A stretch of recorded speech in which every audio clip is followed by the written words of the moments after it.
तो दोस्तों आज हम शुरू करने जा रहे हैं fluid mechanics subject. Mechanical engineering और सिविल इंजीनियरिंग दोनों के लिए बहुत ही इंपॉर्टेंट सब्जेक्ट है। बहुत ही स्कोरिंग सब्जेक्ट भी है और बहुत ज्यादा क्वेश्चन भी इससे पूछे जाते हैं, चाहे सिविल इंजीनियरिंग हो या फिर मैकेनिकल इंजीनियरिंग हो।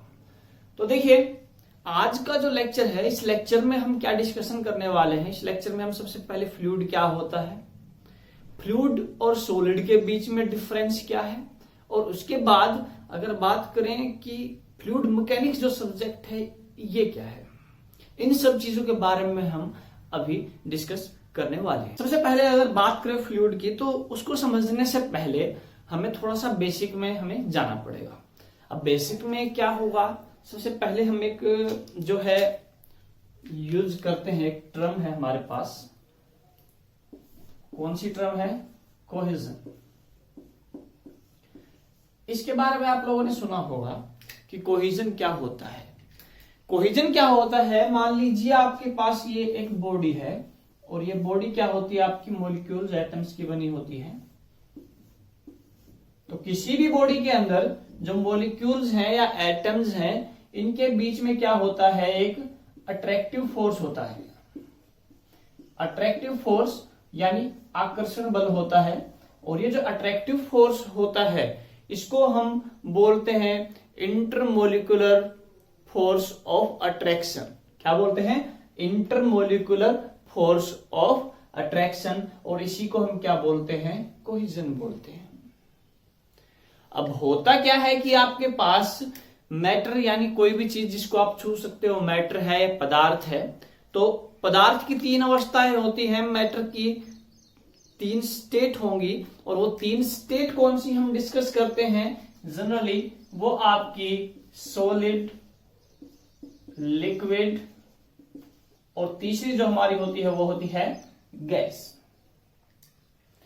तो दोस्तों क्या होता है कि अगर हम कोहेजन की बात करें तो कोहेजन के कारण मॉलिक्यूल्स जो होते हैं वो एक दूसरे से जुड़े रहते हैं। एक ही सब्सटेंस के मॉलिक्यूल्स की बात करें तो वो एक दूसरे से जुड़े रहते हैं। अगर कोहेजन यानी इंटरमोलिकुलर फोर्स ऑफ अट्रैक्शन ज्यादा होगा तो मॉलिक्यूल पास पास होंगे और वो दूर नहीं जा पाएंगे। तो सॉलिड बॉडीज के केस में ऐसा ही होता है, जो मॉलिक्यूल्स होते हैं वो क्या होते हैं, पास पास होते हैं और वो दूर नहीं जा पाते हैं। लेकिन गैसेज के केस में ऐसा नहीं होता है। गैसेज के केस में जो मॉलिक्यूल्स हैं वो दूर दूर जा पाते हैं। लिक्विड के केस में भी मॉलिक्यूल्स दूर दूर जा पाते हैं। क्यों? क्योंकि उनमें जो मॉलिक्यूलर फोर्स ऑफ अट्रैक्शन है यानी कोहेजन जो होता है वो कम होता है।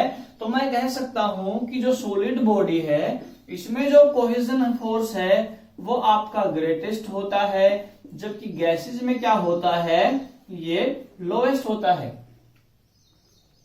तो ये तो बात हुई सॉलिड, लिक्विड और गैस की। लेकिन अगर बात करें कि ये फ्लूइड कौन क्या है, अब ये फ्लूइड कहां स्टैंड करता है,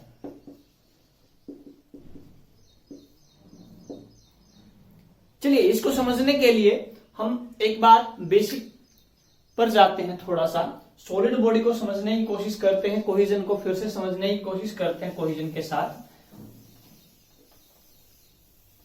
देखिए उससे पहले मैं एक चीज बता देता हूं। ये बॉडी है आपके पास, मान लीजिए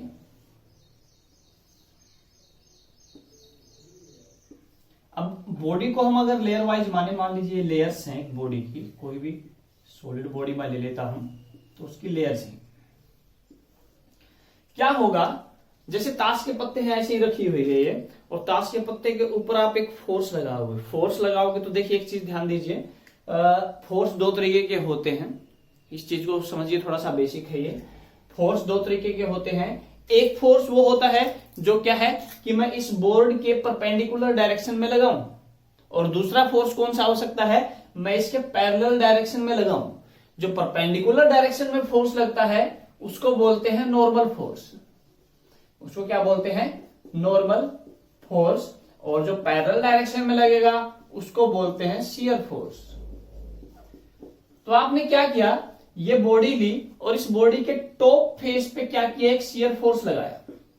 शियर फोर्स आपने लगाया तो क्या होगा, बॉडी को क्या करना चाहिए, मूव करना चाहिए। तो ये वाली लेयर जो है इसको मूव करना चाहिए, लेकिन नीचे वाली लेयर और ऊपर वाली लेयर के जो मॉलिक्यूल्स हैं इनके बीच में क्या है, एक अट्रैक्टिव फोर्स है यानी कोहिजन है। और ये कोहिजन बहुत ज्यादा होने के कारण जो ऊपर वाली लेयर है वो ज्यादा दूर मूव नहीं कर पाती।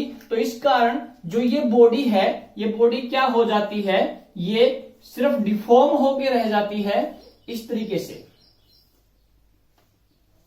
क्या हो जाती है, ये बॉडी डिफॉर्म होके रह जाती है। यानी कि सॉलिड बॉडीज के ऊपर अगर आपने शियर फोर्स लगाया है तो वो थोड़ी सी डिफॉर्म होके रह गई है और इसके शेप और साइज में चेंज आ गया है, लेकिन ये फ्लो नहीं हुई, यानी इसके शेप साइज में चेंज आया है। यानी यहां पर जो रेजिस्टेंस है वो बहुत ज्यादा है। यानी कि सॉलिड बॉडी के अंदर क्या कैपेसिटी होती है, सॉलिड बॉडी के अंदर कैपेसिटी होती है कि वो आपके शियर फोर्स को रेजिस्ट कर सकती है। लेकिन अगर यही कॉलम लिक्विड या गैस का होता और आप ऊपर से ऐसे फोर्स लगा देते तो क्या होता, इन लेयर्स के बीच में जो फोर्स ऑफ अट्रैक्शन है वो क्या होता, कम होता। और कम फोर्स ऑफ अट्रैक्शन होने की वजह से जो टॉप लेयर है ये नीचे वाली लेयर के ऊपर से मूव करती, नीचे वाली ऊपर वाली के, तो क्या होता, कंटिन्यूसली डिफॉर्म हो जाता। और ये जो पूरा लिक्विड है या फ्लूइड है, जो गैस है, ये क्या करने लग जाता, फ्लो करने लग जाता। तो इस केस में मैं क्या कह सकता हूं कि जो आपकी लिक्विड और गैसेस हैं इन पे अगर आपने शियर फोर्स लगाया है तो ये आपके लगाए गए शियर फोर्स को रेजिस्ट नहीं कर पाएंगी और क्या हो जाएगा, कंटिन्यूसली डिफॉर्म होंगी। और डिफॉर्म होंगी तो क्या होगा, फ्लो होना स्टार्ट हो जाएगा। और कोई भी ऐसा सब्सटेंस जो फ्लो कर सकता है उसको हम क्या बोलते हैं, उसको हम बोलते हैं फ्लूइड। तो दोस्तों क्या कह सकते हैं कि जो लिक्विड और गैस है ये दोनों फ्लो कर सकते हैं, इसीलिए हम इन दोनों ही को क्या किस कैटेगरी में डालते हैं, फ्लूइड की कैटेगरी में डालते हैं। तो what is the difference between A solid and A fluid, simple एक लाइन में अगर हम बात करें तो हम कह सकते हैं कि सॉलिड बॉडी जो है वो शियर फोर्स को रेजिस्ट कर सकती है, लेकिन फ्लूइड जो है वो आपके द्वारा लगाए गए शियर फोर्स को रेजिस्ट नहीं कर सकता।